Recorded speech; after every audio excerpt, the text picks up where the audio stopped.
Mi nombre es Lucrecia Santibáñez, soy profesora asociada en Claremont Graduate University, en la ciudad de Claremont, en California. Llevo muchos años dando seguimiento a las evaluaciones y estadísticas publicadas por los informes de monitoreo global de educación. Es parte del trabajo que realizo, tanto como profesora en mi investigación, como para comentar y escribir blogs y artículos de opinión que puedan dar un seguimiento de la situación en la que nos encontramos. Mi perspectiva como investigadora sobre estas estadísticas e informes, si son útiles o pertinentes y en qué sentido, es que sí son útiles, a mí me son muy útiles, porque son informes por lo general de muy alta calidad profesional, donde un grupo de personas se han tomado el trabajo de echarse un clavado en los datos, de realmente entender cuáles son las tendencias, de cuáles son los hallazgos en términos de cómo vamos, en términos de qué ha crecido, qué ha cambiado, cómo se puede entender la situación educativa para diferentes grupos vulnerables. Y entonces a mí me hacen pues parte de mi trabajo, ¿no? Porque cuando yo los consulto puedo tener acceso como a un banco de datos, un banco de análisis, para poder hacer un diagnóstico más apropiado de la situación en la que esté yo comentando o que esté investigando en su momento. ¿Cuáles son sus fortalezas? Bueno, definitivamente son una buena referencia en términos de proveer como una fotografía de la situación, ¿no? Y de poder hacer un monitoreo, como su nombre lo indica, a nivel global. Un poquito la debilidad es que a veces falta más el contexto como por país, y bueno, también por su alcance a veces no están ahí todos los datos o las estadísticas que uno está buscando, especialmente para ciertos grupos o para ciertas regiones o poblaciones dentro de un país. Entonces nos dan como una muy buena fotografía a nivel global, pero a veces se quedan un poquito cortos en el detalle, que también es una función del alcance, ¿no? Es muy difícil poder abarcar todo y a la vez irse muy profundamente hacia un detalle en particular. Me preguntan si los países, desde mi punto de vista, adoptan las recomendaciones provenientes de estos informes por convicción. Esta es una buena pregunta porque es difícil saber en qué momento se generó la información y cómo tener la cronología de cuando se genera la información y cuando se toma la decisión de política. En mi experiencia, por ejemplo, si estamos hablando de cuestiones que tienen que ver con docentes, por ejemplo, que es el área que yo investigo, yo creo que muchas veces ya los gobiernos han tomado quizás alguna decisión, o a lo mejor tienen una intuición, ya sea por lo que han escuchado o por la ideología particular del grupo de funcionarios y políticos en el gobierno, de que algo tiene que suceder. Por ejemplo, en el tema de evaluación docente, que es un tema en el que la OECD, mediante sus grupos, sus steering committees, que yo fui parte de uno de ellos, específicamente en el tema docente para México, en ese momento en el gobierno había una adopción o digamos que como una idea de que se quería ir por un rumbo de rendición de cuentas, y que se quería ir por un rumbo en el que el Estado tuviera como más injerencia o pudiera tener más información para generar un sistema más meritocrático en términos de cómo se iban a asignar y seleccionar las plazas docentes. Entonces yo creo que ya se había de cierta manera comprado esta idea de que el tema de la reforma educativa tendría que ir por ahí, ¿no?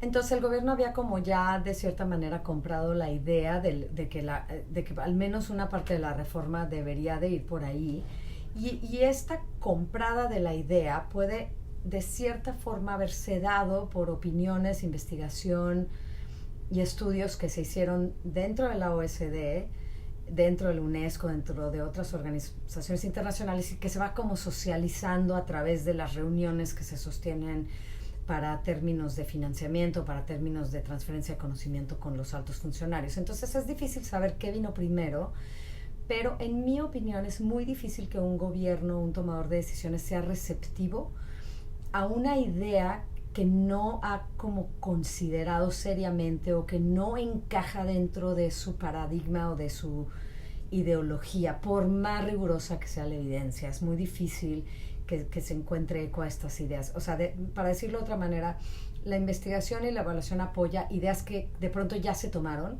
y que se tienen que justificar de una manera un poco más rigurosa y sistemática, sobre todo para poder defenderse ya en el terreno técnico y político.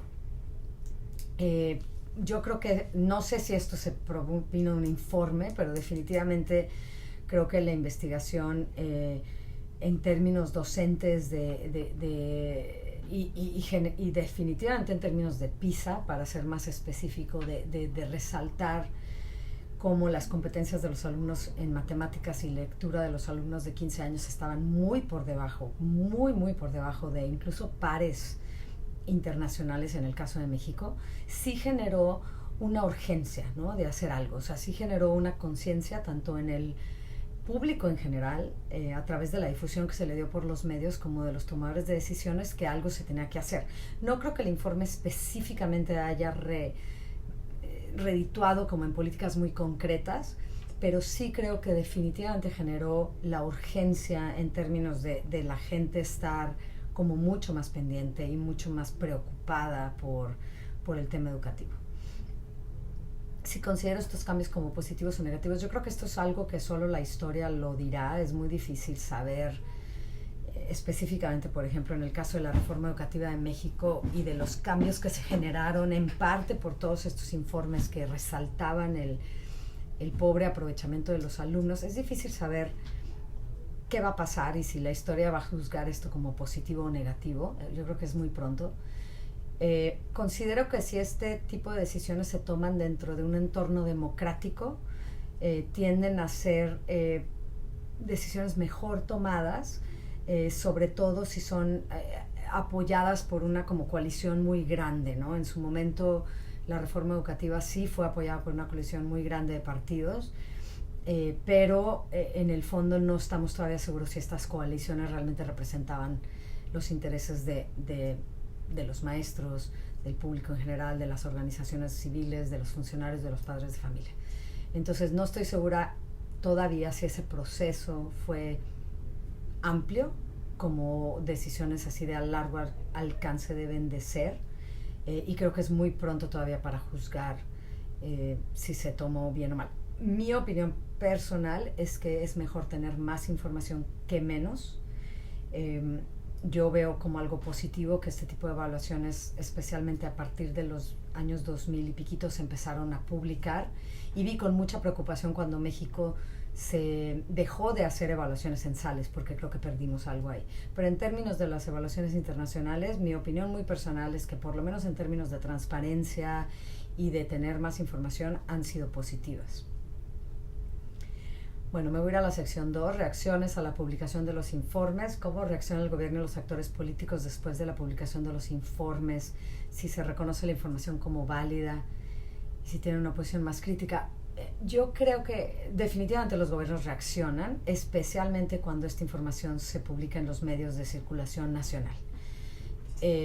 Me ha tocado estar muy de cerca en varias publicaciones de informes de la OCDE, especialmente, y sí me parece que la OCDE hizo un ejercicio muy sistemático de publicar y difundir la información en medios que generó olas, al menos en el caso de México, olas muy concretas, gobiernos que inmediatamente se pusieron a trabajar. Uno de ellos fue, por ejemplo, el gobierno de Puebla, que muy específicamente tomó las riendas del sistema educativo en términos de usar información de las evaluaciones, no solo PISA, sino de las nacionales también. Sonora es otro ejemplo. Hay varios estados que se tomaron muy a pecho este tema de las evaluaciones internacionales y definitivamente a nivel nacional también. Pero sí creo que es una reacción que se da cuando el tema está en los medios. No creo que no creo que es suficiente nada más sacar el informe. Estos informes se tienen que socializar y se tienen que difundir porque son pues técnicamente. Y la parte técnica, siempre va a haber quienes cuestionen la validez de los informes. En México ha habido siempre esta crítica de que las evaluaciones no están contextualizadas. Yo creo que siempre va a haber un segmento de la población que lo cuestione, pero en general me parece que no, o sea, que sé que la información se toma como válida, en mi opinión. Hay grupos de interés, miembros de la sociedad civil o partes interesadas que utilizan la información de estos para respaldar. Definitivamente sí. En México tenemos el caso muy conocido de Mexicanos Primero, del IMCO, sobre todo de Mexicanos Primero, que literalmente tomaban el informe, se daban a la tarea de sacar los 2, 3 puntos más importantes, y dentro de un ejercicio muy profesional de su parte se hacía, se apoyaba la agenda de ellos, ¿no? Sí, definitivamente yo creo que este tipo de informes sirven para que los organismos de la sociedad civil se organicen y puedan presentar argumentos. En México, Mexicanos Primero lo hizo mucho más que otros, en parte porque tienen la infraestructura y los fondos para hacerlo, porque sí hay un esfuerzo que se tiene que hacer de digamos, digerir y poner la información a servicio de una agenda que no todas las organizaciones civiles están en posición de hacerlo.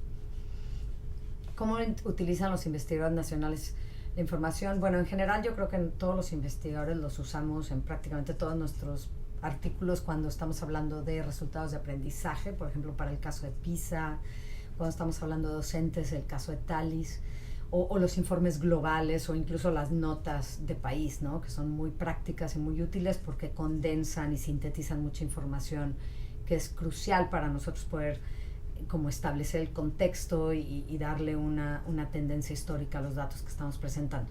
Entonces yo los utilizo personalmente bastante. ¿Considera que estos informes son una herramienta útil para evaluar el progreso educativo? Yo creo que son una herramienta, son útil, no son la única herramienta. Yo creo que debería diversificarse un poquito más para ver también qué están haciendo otros sistemas en otras áreas. También me parece que es como muy complicado leer demasiado en este tipo de resultados. O sea, yo vi con algo de preocupación el tema de Finlandia, por ejemplo, que salieron los resultados y todo el mundo corrió a Finlandia a ver qué hacían los finlandeses, o corren a Vietnam a ver qué hacen los vietnamitas, o a Singapur. Yo creo que es simplista ese tipo de ejercicios, y creo que el énfasis como en buenas prácticas a veces va un poquito más lejos de lo que realmente la evaluación nos está diciendo. Hay muchísimas cosas que van que afectan la educación y que afectan los rendimientos. Hay un cierto grado también de dispersión estadística y de ruido que a veces puede llevar a un país a salir bien un año y no otro año. Y yo creo que también enfatizar demasiado estas buenas prácticas puede llevar a ciertos países a querer como jugar con los números y con las muestras para tratar de manipular un poco los resultados. Y creo que eso no es a donde queremos ir. Lo que queremos es que la fotografía sea honesta y sea real. Pero sí creo que a veces tanto la OCDE como algunos investigadores o organizaciones han caído un poco en llevarlo más allá de lo que el dato mismo puede decir. Yo creo que hay que reconocer la limitación del dato y simplemente presentarlo, y de pronto no tratar de derivar como tantas lecciones, por lo menos no con una muestra de un año o con una serie de tiempo un poco limitada, ¿no? Yo creo que si después de 20 años o 10 años seguimos viendo lo mismo, pues es una cosa. Ahora, yo sé que el horizonte de la política pues no es de 10 años ni de 20, y se quieren sacar ciertas lecciones, pero yo creo que eso es algo que quizá es mejor dejarlo a los países o a los expertos de los organismos internacionales dentro de los países para que puedan contextualizar estas mejores prácticas de una forma que sean un poco más representativas de lo que realmente puede un país aspirar a lograr, que en el caso, por ejemplo, de México y de muchos países no es Finlandia, ¿no? Entonces sí, Finlandia puede a lo mejor arrojar luz en el que el hecho de que los niños no hagan tarea o entren tarde a la escuela, pues no es necesariamente lo que va a ocasionar que les vaya bien o mal, pero yo creo que el tema de causalidad hay que tenerle un poco de cuidado, porque el hecho que un país salga bien no necesariamente quiere decir que lo que hizo lo llevó a eso. En todos los casos creo que hay que ser un poco más acotados en el énfasis en las recomendaciones o en las implicaciones de este tipo de reportes. Creo que la información presentada en los informes es objetiva y brinda a los lectores un panorama acertado. Yo creo que es objetiva en la medida que se puede ser objetivo. O sea, cualquier organismo internacional va a tener una agenda y va a leer el vaso medio vacío, medio lleno, eso es inevitable. Yo creo que la información es muy rica y muy amplia y objetiva dentro del tema de que, bueno, se escogieron ciertos indicadores y se están analizando de manera objetiva, pero pues la elección de los indicadores y la elección de las preguntas y de las cosas en las que se van a enfocar, pues ya conlleva una cierta ideología y un cierto sesgo, ¿no? Pero creo que dentro de los parámetros de lo que podemos esperar de este tipo de ejercicios, sí es un análisis objetivo. Gracias.